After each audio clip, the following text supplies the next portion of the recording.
अस्सलाम वालेकुम दोस्तों, मेरा नाम है हुसनैन अली और आप देख रहे हैं मेरा YouTube channel art and creativity. तो आज की इस वीडियो में हम बात करेंगे वर्ड इंग्लिश सब्जेक्ट के अंदर एक topic world English versus world Englishes के ऊपर। तो चले स्टार्ट करते हैं। वर्ड इंग्लिश क्या होता है? तो वर्ड इंग्लिश में आता है कि जो इंटरनेशनल लैंग्वेज है इंग्लिश लैंग्वेज, वो वर्ड इंग्लिश कहलाती है, जो कि लिंग्वा फ्रैंका का काम करती है। यानी कि हम उससे दूसरे कंट्रीज के लोगों से कम्युनिकेट कर सकते हैं जो कि कोई और हमारी लैंग्वेज नहीं जानते, हमारी नेटिव लैंग्वेज। तो हम इंग्लिश लैंग्वेज यानी इंटरनेशनल लैंग्वेज से दूसरी कंट्रीज के लोगों के साथ बातचीत कर सकते हैं, तो ये वर्ड इंग्लिश कहलाएगा। अब हम इसमें बिजनेस कर सकते हैं, ट्रेड कर सकते हैं, डिप्लोमेसी के लिए यूज़ कर सकते हैं, ठीक है, या अदर ग्लोबल एक्टिविटीज़ के लिए हम वर्ड इंग्लिश को यूज़ कर सकते हैं। नेक्स्ट बात करते हैं वर्ड इंग्लिशेस के बारे में। तो वर्ड इंग्लिशेस में आ जाएगा वो कंट्रीज जो कि इंग्लिश को यूज़ करते हैं, ठीक है। जैसे पाकिस्तान भी इंग्लिश को यूज़ करता है तो पाकिस्तान और तरीके से यूज़ करेगा, ठीक है। इंडिया और तरीके से यूज़ करेगा। इस तरह बाकी जो कंट्रीज है वर्ड इंग्लिश को यूज़ करेंगे तो वो थोड़े चेंज तरीके से यूज़ करेंगे। तो ये जो है डिफरेंट कंट्रीज में बोली जाने वाली इंग्लिश लैंग्वेज, ये वर्ड इंग्लिशेस में आएगी। तो हम इसकी डेफिनेशन देख लेते हैं। World Englishes is refer to the different varieties of English and English based creoles developed in different regions of the world, ठीक है। तो ये क्रियोल्स जो है इंग्लिश बेस्ड या इंग्लिश वैरायटीज जो है डिफरेंट रीजन्स में, तो ये वर्ड इंग्लिशेस कहलाएगा। नेक्स्ट बात करते हैं the background of world Englishes.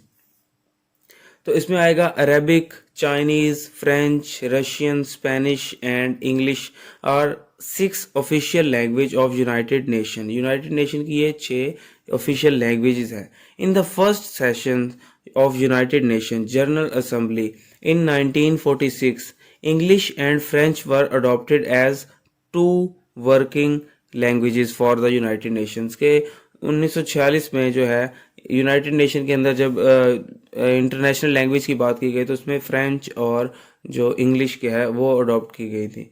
तो अब हम देखते हैं एक मॉडल को जो हमें बताएगा कि कौन से कंट्रीज़ हैं जो कि इंग्लिश लैंग्वेज को as a native language use करते हैं, कौन है जो as a second language use करते हैं और कौन है जो as a foreign language use करते हैं। तो ये एक मॉडल है कचरूज मॉडल, ठीक है। इसमें इसको समझने के लिए हमें 3 सर्कल्स ड्रा करने पड़ेंगे और उसके बाद हमें पहले मेंशन कर लेना है सबसे इनर जो सर्कल है, जब सबसे सेंटर में है छोटा सर्कल, वो है इनर सर्कल। दूसरे नंबर पर जो सर्कल है उसका नाम है आउटर सर्कल और जो तीसरे नंबर पर सर्कल है उसका नाम है एक्सपेंडिंग सर्कल। अब इन सर्कल के अंदर हम वो वाले कंट्रीज लिखेंगे जो कि इनर सर्कल में आएंगे, वो कंट्रीज जो कि नेटिव लैंग्वेज के तौर पर इंग्लिश को यूज़ करते हैं। आउटर में वो आएंगे जो सेकंड लैंग्वेज यूज़ करते हैं और जो एक्सपेंडिंग में वो आएंगे जो as a foreign language use करते हैं। तो इनर सर्कल में जो आएंगे वो आएंगे United Kingdom, USA, United State America, Canada, Australia, New Zealand, ये इनर सर्कल में आएंगे जो कि as a native language use करते हैं इंग्लिश को। अगले सर्कल में जो आउटर सर्कल है उसमें आएंगे South Africa, Malaysia, Philippines, Pakistan, India, Bangladesh, जो कि as a second language use करते हैं इंग्लिश लैंग्वेज को। अब आते हैं एक्सपेंडिंग सर्कल के अंदर। China, Japan, Korea, Israel, Taiwan, Turkey, Egypt, ये वो कंट्रीज हैं जो as a foreign language use करते हैं। तो अब बात करते हैं डिस्क्रिप्शन ऑफ कचरूज मॉडल के। ये जो मॉडल हमने देखा है इसमें जो जो कंट्रीज आए हैं और जिस जिस सर्कल में ये आए हैं उन सर्कल्स को थोड़ा सा हम एक्सप्लेन करते हैं इस डिस्क्रिप्शन में। तो इसमें क्या होगा, सबसे पहले बात करते हैं इनर सर्कल की, यानी कि इंग्लिश नेटिव लैंग्वेज वाले जो कंट्रीज हैं इसमें जो आएंगे वो। तो इनर सर्कल जो है इसमें इंग्लिश मॉडल में जो हमने देखा है इसमें आएंगे पेरेंट कंट्रीज ऑफ इंग्लिश के पेरेंट कंट्रीज, या फिर ब्रिटिश ने जहां पर अपनी हुकूमत की थी, ठीक है, तो वहां पर भी उन्होंने अपनी लैंग्वेज का स्प्रेड किया, फैलाई अपनी लैंग्वेज को। तो वो कंट्री अगर तो वहां पर नेटिव लैंग्वेज बन गई तो वो सारे आएंगे इनर सर्कल में।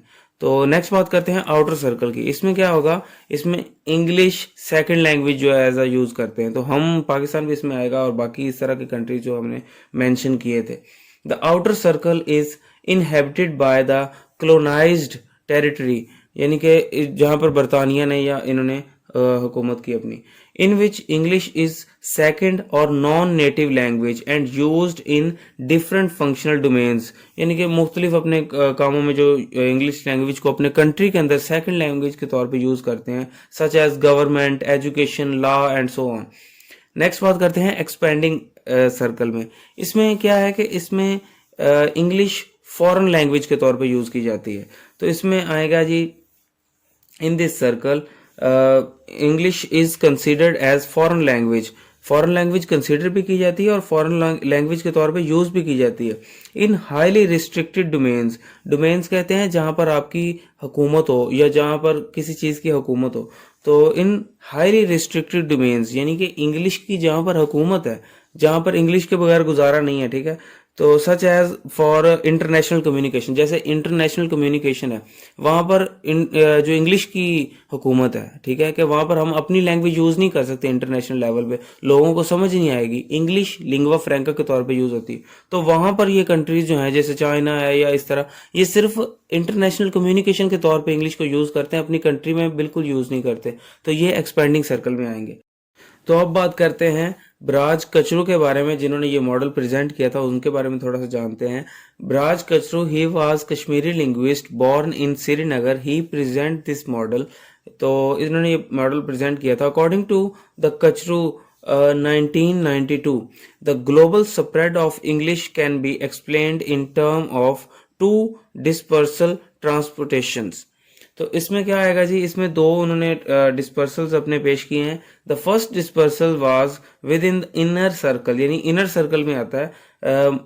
इसमें क्या होता है जी, वेयर अ मोनोलिंगुअल यानी कि एक लैंग्वेज को यूज करने वाले English speaking population migrate on a relatively large scale to countries like North America, Australia and New Zealand.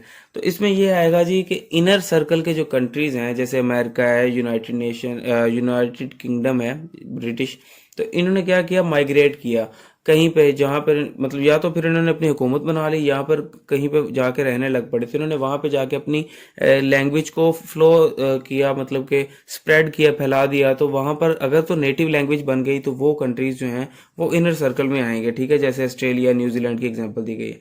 Next है second, the second dispersal of the outer and expanding circle was the result of colonization of Africa and Asia by the British. के बरतानिया ने जहां पर अपना राज किया, ठीक है, अपनी हुकूमत उन्होंने बनाई जैसे कि एशिया में और अफ्रीका में, तो यहाँ पर वो नेटिव लैंग्वेज नहीं बना पाए अपनी इंग्लिश लैंग्वेज को यहाँ के लोगों की, तो सेकंड लैंग्वेज बनाई। तो वो जो आएगा वो सेकंड डिस्पर्सल्स में आएंगे। अब बात करते हैं नेटिविसेशन के बारे में, जिसके अंदर आएगा डिफ्यूजन, इंडक्शन, कस्टमाइजेशन और लास्ट पॉइंट में लिखना भूल गया था, नेटिव रिकॉग्निशन। तो डिफ्यूजन का मतलब हमें पता है कि एक जगह से दूसरी जगह मुंतकिल होना या स्प्रेड होना, ठीक है। तो इसमें यह आएगा कि English is spread as a result of colonization, globalization और बाय अदर मीन्स। कि जो इंग्लिश है वो या तो कॉलोनीज बनाकर जैसे ब्रिटिश ने बनाई, या फिर ग्लोबल जो उन्होंने एक्सपेंड की अपनी लैंग्वेज को, इन 2 तरीकों से, या कुछ और तरीके भी हैं, बाय अदर मीन्स जो है इंग्लिश को फैलाया गया। नेक्स्ट बात करते हैं इंडक्शन की। इंडक्शन में यह है, English is officially accepted as a language use for education, trade, communication and so on. कि जैसे हमारे कंट्रीज या कोई भी कंट्री का जो लोग हैं वो इंग्लिश को इसलिए सीखें कि वो एज अ टारगेट लैंग्वेज के ट्रेड कर सकें, कम्युनिकेशन कर सकें या एजुकेशन कर सकें। तो ये भी एक तरीका था जिससे इंग्लिश स्प्रेड हुई, फैल गई। नेक्स्ट बात करते हैं कस्टमाइजेशन की। तो इसमें क्या था, फर्स्ट लैंग्वेज को यूज करने वाले लोग या जो लैंग्वेज को मतलब लोकल लैंग्वेजेस यूज करते थे, उन्होंने इंग्लिश को आहिस्ता आहिस्ता अडॉप्ट करना शुरू किया, ठीक है, इंग्लिश को एज अ लोकल टच दिया उन्होंने। और उनका ये हुआ कि उन्होंने मतलब कि इसके फॉर्म्स और स्ट्रक्चर को जो है मतलब कि अपनी लैंग्वेज को कन्वर्ट करना शुरू कर दिया इंग्लिश लैंग्वेज में। नेक्स्ट बात करते हैं नेटिव रिकॉग्नाइजेशन में। इसमें क्या था, people start to use English unconsciously without associated with its parent varieties. के मतलब उन्होंने अपने उनके जिन्होंने इंग्लिश बनाई है, जिनकी इंग्लिश नेटिव लैंग्वेज है, उनको सीखे बगैर मतलब कि अनकॉन्शियस वे में खुद से ही बोलने लग पड़े इंग्लिश लैंग्वेज, ठीक है। उनको बस देख के फॉलो करते थे, ठीक है, लेकिन उनको एज इट इज रूल को फॉलो नहीं किया। तो जैसे कि पाकिस्तान में इंग्लिश बोली जाती है, वो मतलब सही फ्लो में नहीं बोली जाती, ठीक है। तो ये था क्या उसका नाम है आज का topic, world English versus world Englishes. तो इसके लास्ट में जो है कंक्लूजन और एक नोट है। तो सबसे पहले नोट की बात करते हैं। इसमें क्या है, वर्ड इंग्लिश इन फ्यूचर के जो वर्ड इंग्लिशेस हैं, ठीक है, उनका फ्यूचर में क्या होगा, ठीक है। तो the future of the world Englishes can be considered for from three perspective, तीन पर्सपेक्टिव है इनके, मल्टीलिंगुअलिज्म, मल्टीकल्चरिज्म और लिंग्विस्टिक ह्यूमन राइट्स। तो ये तीन इनके पर्सपेक्टिव हैं, ठीक है, जो वर्ड इंग्लिशेस के बारे में इन फ्यूचर में। और नेक्स्ट बात करते हैं कंक्लूजन की। For the world and international language is a communication tool for people to be noticed the championship of human rights, English will remain the dominant presence among the international language की, यानी कि इसमें conclusion में यही बताया गया कि जो इंग्लिश लैंग्वेज है ये एज अ इंटरनेशनल लैंग्वेज ही रहेगी फ्यूचर में भी। तो उम्मीद है आपको ये वीडियो पसंद आई होगी और मेरी एफर्ट भी पसंद आई होगी। तो अगर आपको ये वीडियो पसंद आई और इससे आपको कुछ सीखने को मिला है, मैंने एज इट इज़ सब कुछ नोट किया है, ताकि अगर कोई मेरी वीडियो देखकर कोई नोट करना चाहता है नीट रजिस्टर पर तो वो भी कर सकता है, और समझना चाहता है तो मैंने अपनी तरफ से पूरी कोशिश की कि ईजी वे में आपको समझ आ जाए। तो मेरी वीडियो को लाइक कीजिएगा अगर आपको मेरी वीडियो पसंद आई है, और मेरे चैनल को सब्सक्राइब कीजिएगा। ओके, अल्लाह हाफिज़।